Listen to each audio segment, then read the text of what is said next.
2, our number 1 recommendation is for air duct cleaning locally. Highly recommend them.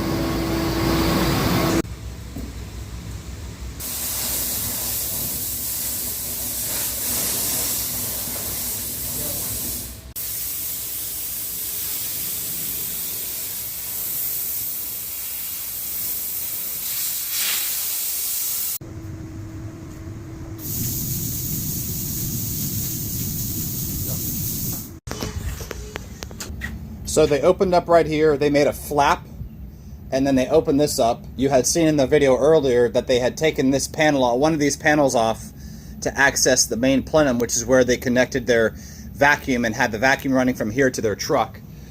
And then apparently they opened that up there. They were basically using a compressed air method to agitate all the dust, which was blowing in this direction of the air plenum, which was then vacuuming out. This company is our number 1 recommendation for duct cleaning. They're actually affiliated with NADCA. It's in our, and we offer 3 different recommendations, and this was our number 1 recommendation because this is really what they specialize in.